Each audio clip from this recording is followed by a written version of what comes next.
Serangan yang terdiri dari beberapa gelombang rudal dan drone ini dilaporkan berhasil menembus sistem pertahanan udara milik Israel. Hal ini menyebabkan kerusakan berat pada bangunan-bangunan strategis Israel. Sejumlah bangunan hunian dan kendaraan juga dilaporkan mengalami kerusakan berat. Situasi di Tel Aviv pun mencekam dengan sirine peringatan yang terus berbunyi di sepanjang kota.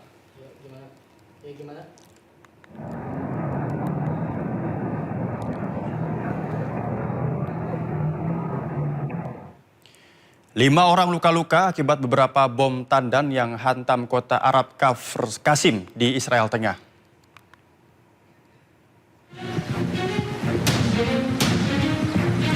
Kerusakan terjadi di jalanan kota Arab Kafr Qasim.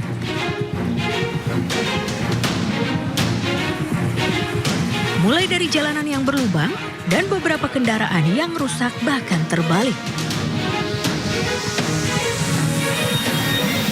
Bom tandan merupakan jenis senjata yang meledak di udara, lalu menyebarkan banyak bom kecil ke area yang luas.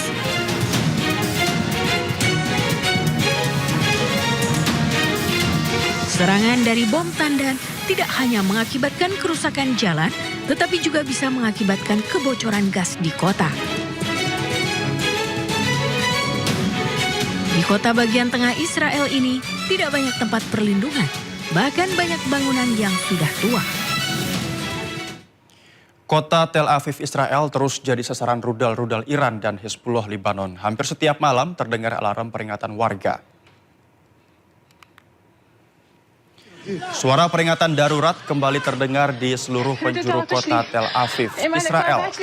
Sejumlah titik cahaya penuhi malam kota. Hampir setiap harinya, Hezbollah Lebanon meluncurkan rudal-rudal mereka ke kota Tel Aviv. Kota Tel Aviv pun porak-poranda, sementara warga berlindung di tempat perlindungan.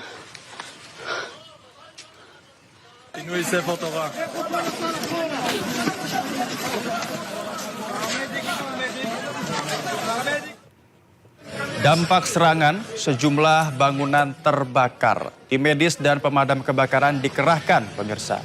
Belum diketahui apakah ada korban jiwa dalam peristiwa ini dalam serangan yang terjadi di Tel Aviv, Israel.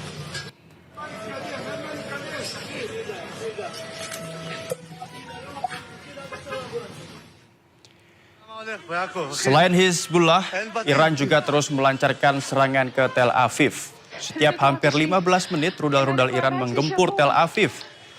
Kendaraan dan bangunan rusak parah. Sejumlah orang dilaporkan terluka akibat serangan ini.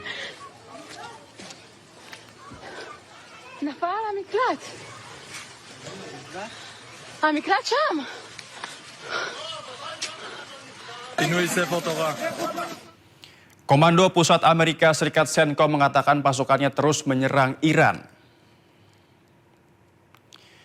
Rekaman video menunjukkan Amerika Serikat melancarkan serangan udara. Serangan menghantam bangunan yang diduga milik militer Iran.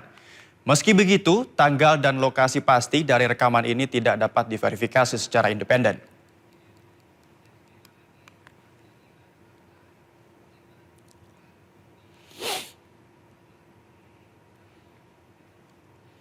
Berbeda dengan Israel, warga di Teheran, Iran justru terlihat santai dan beraktivitas di tengah perang Israel-Amerika Serikat melawan Iran. Warga di Taman Pardisan di Teheran, Iran beraktivitas seperti biasanya meski perang Israel-Amerika Serikat melawan Iran terus memanas. Para warga beraktivitas secara normal mulai dari berolahraga hingga piknik. Mereka merasa tidak ada yang perlu ditakutkan meski perang terus memanas.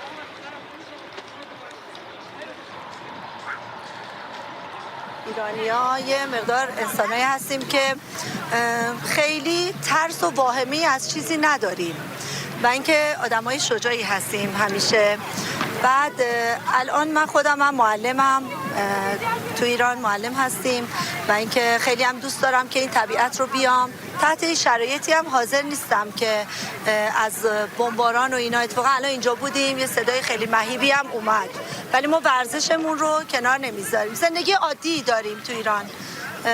خیلی هم خوشحالم از بابت این قضیه که میتونم زندگی عادی داشته باشم. حالا هر چی که پیش اومد دیگه، ما نمیتونیم برای چیزی که هنوز پیش نیومده خودمون رو اذیت کنیم. Siap siaga di garis depan, Menteri Pertahanan Israel Katz mengumpulkan rekrutan baru di pusat perekrutan Tel HaShomer. Zionis Israel berencana menambah pasukan cadangan hingga 400.000 personel. Rekaman video menunjukkan Menteri Pertahanan Israel Katz bersama Kepala Sumber Daya Manusia Angkatan Darat bertemu dengan para rekrutan muda dari Brigade Penerjun Payung dan unit komando di pusat perekrutan Tel HaShomer pada Kamis. Penambahan personel IDF ini terjadi di tengah meningkatnya ketegangan di Timur Tengah. Juru bicara militer Israel, Evi Devrin, mengatakan kekurangan sedikitnya 15.000 personel militer. Mengatasi hal tersebut, Netanyahu bersama kabinetnya mendorong untuk dilakukan perubahan aturan wajib militer ke Knesset, termasuk dengan rencana perubahan undang-undang tentang masa wajib militer.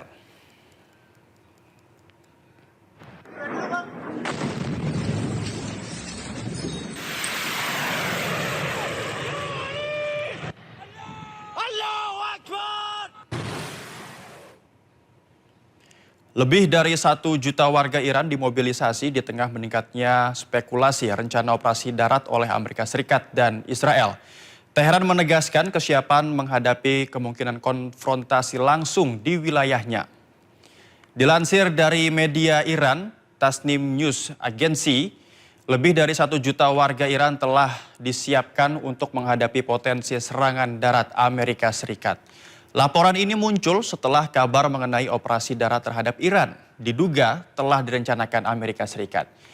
Media militer Iran menyatakan kesiapan penuh dan menyebut wilayah Iran sebagai medan tempur bagi pasukan yang terlatih. Selain itu, terjadi lonjakan pendaftaran dari kalangan pemuda ke Basij, Garda Revolusi Iran dan militer untuk ikut serta dalam potensi konflik darat.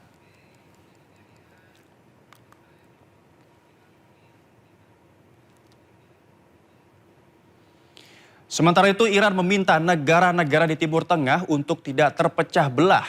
Iran juga menuding Israel sengaja menanamkan Iranofobia supaya dunia memusuhi Iran.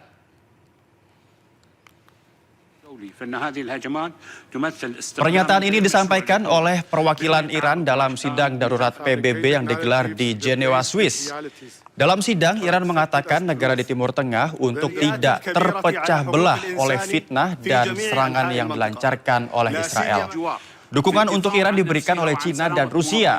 Kedua negara ini juga tegaskan tidak ada negara manapun yang boleh ikut campur dalam urusan dalam negeri negara lain. Suffering is compounded when false and fabricated narratives replaced with realities are accepted as truth, when defenders are recast as enemies.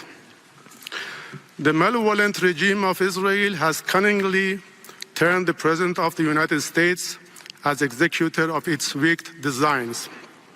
Such mastery poses a grave threat to the entire world. Israel is not merely attacking Iran, nor solely striking at Lebanon, nor even undermining Palestine. It is assaulting the very fabric of regional order and dragging the entire world toward chaos and peril.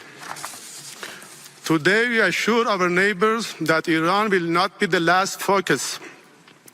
After Iran, you will become even more accessible targets for the execution of sinister ideological agendas of Israeli regime. Those who are today appearing as your friends will cast off their masks tomorrow. For more than 4 decades, Israel has orchestrated the project of Iranophobia, and now they have prepared the grounds of conflict to give life to their malevolent narratives, to draw a wedge between us, and to weaken us